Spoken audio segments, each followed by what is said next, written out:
Hello बच्चों, let's read the question. Question says two blocks of mass 6 kg and 4 kg connected by a rope of mass 2 kg are resting on a frictionless force as shown in the following figure. If a constant force of 60 Newton is applied to 6 kg block, then the tension in the rope at points A, B and C are respectively given by. Four options given here. We just have to find out the forces. So बच्चों tension की बात कर रहा है. सो बच्चों यहाँ पे हम बात करें की कॉन्सेप्ट की, तो ध्यान रखिए F इज इक्वल टू होता है एम ए के बराबर, यानी F जो होगा वो हमें मिलेगा एम ए के बराबर. अब यहाँ पे अगर हम देखें तो पहले ब्लॉक के लिए अगर हम देखें यहाँ पे एफ नेट यानी कि जो टोटल फोर्स जो अप्लाई हो रहा है वो कितना हो रहा है, एफ नेट जो हमें मिल रहा है वो मिल रहा है 16 न्यूटन. इसकी वजह से एक एक्सेलरेशन होगा क्योंकि ये फ्रिक्शनलेस है, तो फ्रिक्शनलेस के लिए हम जो है एक्सेलरेशन यहाँ पे यूनिफॉर्म मानेंगे और एक्सेलरेशन जो है हम निकालेंगे एफ नेट से. तो यहाँ से अगर हम मास की बात करें तो ये तीनों एक साथ कनेक्टेड है, तो क्या होगा यहाँ पे मास जो होगा वो एक सिस्टम के तरीके, यानी तीनों का जो मास होगा वो एक सिस्टम के तरीके एक्ट करेगा और टोटल मास जो होगा वो हो जाएगा 6 + 4 + 2 यानी कि ये हो जाएगा 12 kg. अब बच्चों यहाँ से अगर हम देखें तो एक्सेलरेशन की वैल्यू क्या आ जाएगी, F/m, यानी कि ये आ जाएगा 60/12 यानी कि ये जो आ जाएगा 5 मीटर/सेकंड स्क्वायर. जो एक्सेलरेशन लग रहा है वो टोटल एक्सेलरेशन क्या है, 5 मीटर/सेकंड स्क्वायर. नेक्स्ट स्लाइड में बच्चों इसको देखते हैं.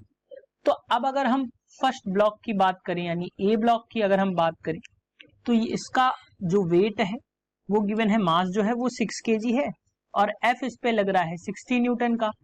सो बच्चों यहाँ पे इसकी वजह से एक पीछे टेंशन अप्लाई हो रहा होगा, वो मान लिया TA. तो अब अगर हम यहाँ से TA की बात करें तो टेंशन जो होगा वो क्या हो जाएगा, A is equals to F net by M होता है. यहां से अगर हम वैल्यू पुट करें तो एफ नेट क्या हो जाएगा, एफ नेट हो जाएगा total minus tension upon mass जो है वो 6 kg, ये हमने पुट किया और A की वैल्यू है 5 मीटर/सेकंड स्क्वायर. सो बच्चों यहां से जो TA की वैल्यू आपको मिलेगी वो मिलेगी 30 न्यूटन. अब बच्चों जो TA की वैल्यू मिली वो 30 न्यूटन मिली. अब अगर हम 4 kg की वजह से देखते हैं तो यहां से मैं 4 kg की वजह से बता देता हूं आपको, ये कुछ इस तरीके से होगा. यहाँ पे इसका वेट जो है 5 kg है, 4 kg है, इसका वजन जो है वो है 4 kg. फिगर में देख के आपको बता देता हूं, मैं इसकी बात कर रहा हूं तो 4 kg है. अब 4 kg के लिए हम यहां से देखेंगे जो इस पे एक टेंशन अप्लाई हो रहा होगा वो TC होगा. यहां से अगर हम बात करें TC की तो अगेन यहां से आ जाएगा जो फॉर्मूला होगा वो अगेन वही अप्लाई होगा, क्या होगा A इज इक्वल टू क्या होगा, एफ नेट बाई m, यानी कि A की वैल्यू यहाँ पे है 5 इक्वल्स टू एफ नेट जो होगा, जो टेंशन इस पे लग रहा होगा वो एफ नेट के बराबर ही होगी. तो यही में हमें निकालना है, यहाँ से एफ नेट की वैल्यू हमें निकालनी है, यही आपकी टेंशन यानी कि TC के बराबर होगा. मैं यहाँ पे लिख देता हूँ TC अपॉन 4. तो TC की वैल्यू जो आ जाएगी वो आ जाएगी आपकी 20 न्यूटन. अब बच्चों रोप की बात कर रहे हैं तो रोप के लिए मैं यहाँ पे आपको बता देता हूँ. रोप की अगर बात करें तो क्या है बच्चों, यहाँ पे रोप जो है वो कुछ इस तरीके से पुल हो रही होगी क्योंकि 4 kg वाला ये वेट होगा पीछे से और हाफ रोप का वेट 1 kg हो जाएगा. तो टोटल मास यहाँ पे 4 + 1 यानी कि 5 kg के बराबर टोटल मास हो जाएगा. अब अगर बच्चों हम यहाँ से बात करें टेंशन की तो टेंशन जो कुछ लग रहा होगा वो कुछ इस तरीके से होगा.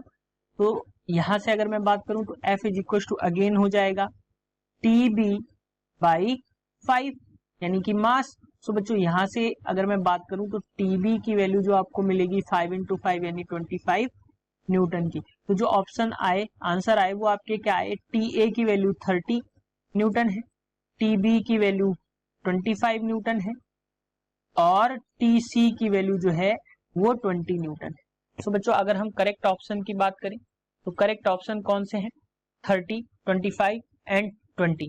सो बच्चों this is your correct answer. Hope you understood it well. Best of luck.